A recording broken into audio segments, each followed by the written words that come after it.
Well, good morning, everybody. It's a real pleasure to be here and to have crossed the pond to join you today. Many thanks, Manish, for your kind introduction.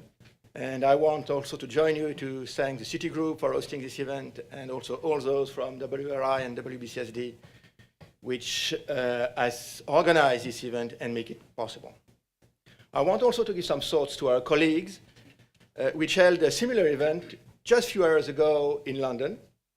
And indeed, we are also preparing similar events in China and in Japan in the coming weeks, a true international perspective. And that's one of the very significant value of the GHG protocol standards is this international dimension, which is really today, both London and New York, and in the coming weeks elsewhere in the world, demonstrating it.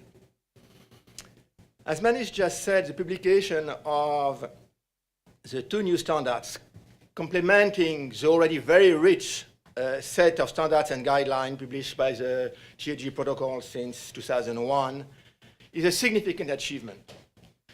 And we are very proud of that with WRI. They constitute a very important addition to the previous standards by allowing suddenly the GHG accounting to move from the focus of a corporation, the fence of a corporation, and also maybe the electricity or steam they use with the scope 2 to suddenly cover the whole value chain or the whole product life cycle. And this is creating a new perspective for business of interacting with suppliers and with customers and to have awareness of what GHG emissions are all along the chain.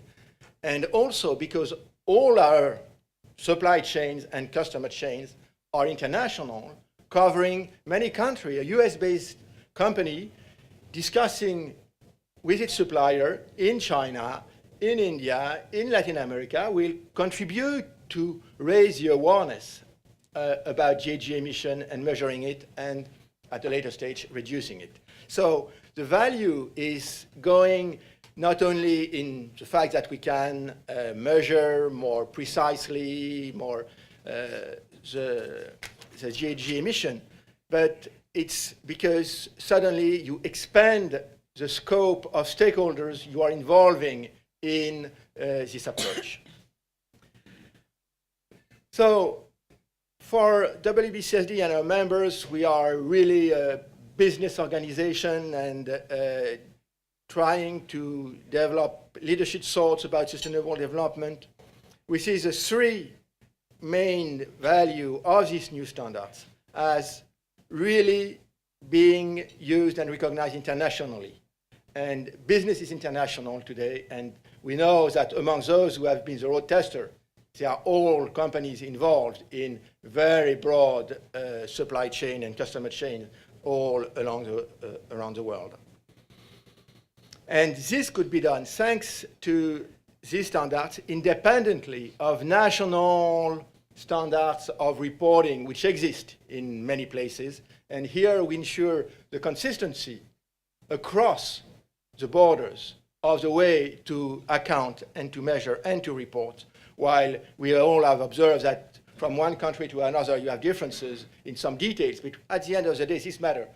The GHG protocol allows this consistency all across the borders. The second tremendous value of these standards is both they are standards, so they provide homogeneity, but in the meantime, they allow flexibility. They allow flexibility to deal with all the specific business situations we know. No business is similar to another's. They have all different characteristics, different set of constraints, of production processes, of interaction, and the standards, the GHG protocol standards, provide all the elements to implement them in the flexible way which correspond to the nature of business. And the third, of course, is, which I mentioned already, is the fact that now we are going much beyond the fence of the company and covering really what matters, and it's a few numbers given shows that it's much more important to deal with the rest of the chain with the scope 3 than just to focus on scope 1 and 2. So it happens that along my career, I have interaction with the GHG protocol. The first one was when I was with the aluminum industry, and in particular when we were dealing through the International Aluminum Institute to how to harmonize the way the aluminum industry was reporting its emission, and more particularly in the complex process of aluminum smelting with PFCs and so on. And thanks to the interaction with the GHG protocol at that time, specific guidelines has been able to be published and showing a lot of value.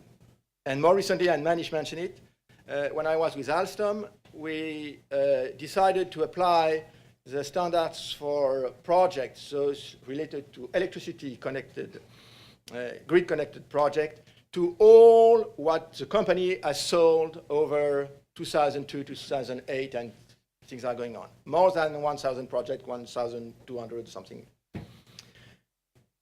Over 65 countries, so you need to understand 65 grids. You need to understand the specificity of the structure in all these countries at the same time.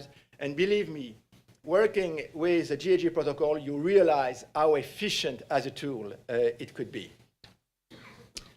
So for us, we see these new standards as a tremendous progress in the way to approach reporting GHG protocol, managing the chains, and at some stage, reducing emission in a consistent way.